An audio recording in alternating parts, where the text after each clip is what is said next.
আজকে তোমাদের সাথে শেয়ার করব একদমই নতুন ধরনের হাতে মাখা কুমড়োর রেসিপি। স্বাদে গন্ধে ভরপুর। গরম ভাত হোক বা রুটি, লুচি, পরোটা বা খিচুড়ি, যে কোনো কিছুর সাথে কুমড়োর এই তরকারিটা অপূর্ব লাগে খেতে। বন্ধুরা, তোমরা বাড়িতে অবশ্যই একবার হলেও এইভাবে কুমড়ো রান্না করে আমায় কমেন্ট করে জানাতে ভুলো না রেসিপিটা তোমাদের কেমন লাগলো। নমস্কার বন্ধুরা, শুভমিতা ব্লগে সবাইকে স্বাগত জানাই। তাহলে চলো আজকের এই কুমড়োর রেসিপিটা দেখে নেওয়া যাক। তবে রেসিপিটা কেউ স্কিপ করো না। স্কিপ করলে আমি কি পদ্ধতিতে রেসিপিটা বানালাম বা কী মশলার অ্যাড করলাম সেটা তোমরা মিস করে যাবে। তখন হয়তো রেসিপিটা খেতে এতটা ভালো হবে না। এখানে আমি প্রথমেই কিছুটা পরিমাণে কুমড়ো ডুমো করে কেটে নিয়েছি, আর নিয়েছি একটা মাঝারি সাইজের আলু। আলুটা কিন্তু কুমড়োর থেকে তুলনামূলকভাবে বেশ অনেকটাই ছোট টুকরো করে কাটতে হবে, তার কারণ কুমড়ো আলুর থেকে নরম সবজি, কুমড়ো সহজেই গলে যায়। যদি একটু বড় করে আলু কাটা হয় সেই ক্ষেত্রে কিন্তু আলুটা শক্ত থেকে যাবে। আলুটা বেশ দেখো ছোট ছোট টুকরো করে কেটে নিয়েছি, আর পুরো সবজিটাই আমি কেটে ধুয়ে পরিষ্কার করে জলটা ঝরিয়ে রেখেছি, যাতে একটুখানিও জল না থাকে এর মধ্যে। প্রথমেই মশলার জন্য নিয়েছি মিক্সিং জারে একটা শুকনো লঙ্কা, হাফ চামচ পরিমাণে গোটা জিরে। এখানে তোমরা চাইলে কাঁচা পাকা দুই ধরনের লঙ্কাই দিতে পারো, তবে এখানে আমি একটা কাঁচা লঙ্কা দিয়ে দিচ্ছি। তোমরা যেমন ঝাল খাবে সেই বুঝে লঙ্কাটা দিয়ে নিও। আর দিয়েছি অল্প পরিমাণে আদা কুচি, আর ছোট্ট সাইজের একটা পেঁয়াজ একটু বড় করেই টুকরো করে কেটে দিয়ে দিলাম, তার কারণ এই মশলাটা সামান্য একটু জল দেব বাটার জন্য। ঠিক যতটুকু জল লাগবে, খুব বেশি দেব না জল। তারপর দেখো মশলাটা একদম মিহি করে পেস্ট করে নিয়েছি।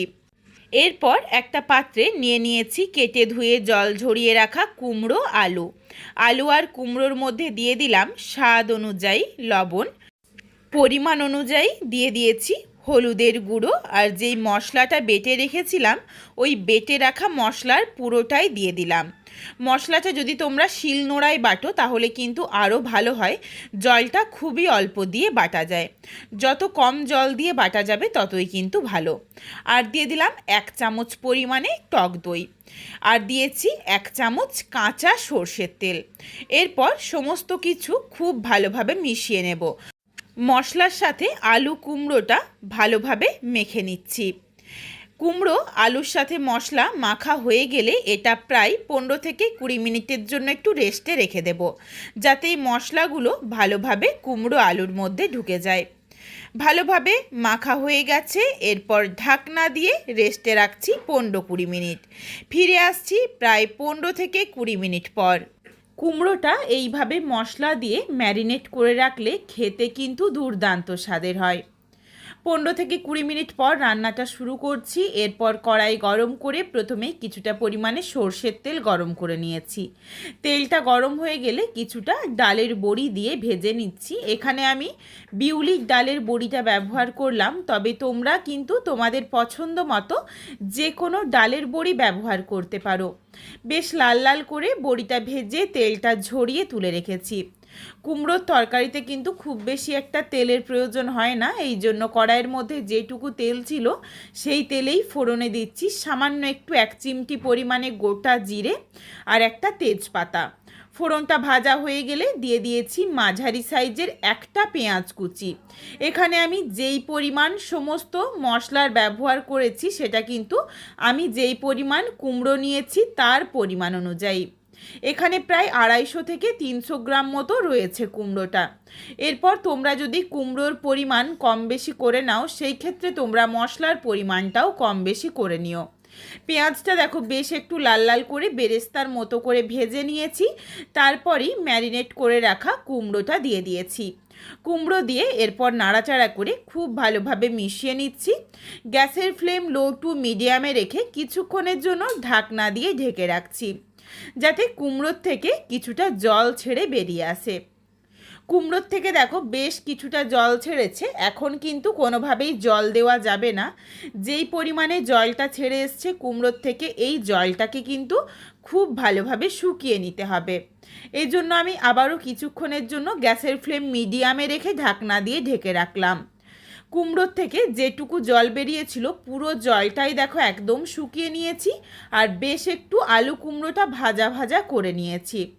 এইভাবে ঢাকা চাপা দিয়ে একটু ভাজা বা কষাতে গিয়েই দেখো কুমড়ো বা আলুটা কিন্তু বেশ কিছুটা সেদ্ধ হয়ে গেছে, তবে এখনও পুরোপুরি সেদ্ধ হয়নি। এরপর এখানে মশলার বাটিটা ধোয়া 1 কাপ পরিমাণে জল দিয়ে দিলাম। জল দিয়ে নাড়াচাড়া করে খুব ভালোভাবে মিশিয়ে নিচ্ছি।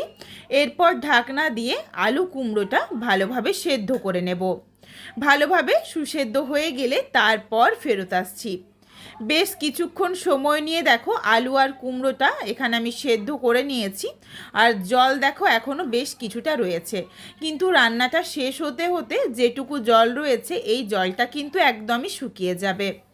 ভালোভাবে যখন সুসেদ্ধ হয়ে গেছে এরপর দিয়েছি 1/2 চামচ পরিমাণে চিনি আর ভেজে রাখা বড়িগুলো। বড়িতেও কিন্তু বেশ কিছুটা পরিমাণে জল টেনে নেবে। একটা আলু দেখো তোমাদের চেপে দেখিয়ে দিয়েছি, সুন্দরভাবে সুসেদ্ধ হয়ে গেছে।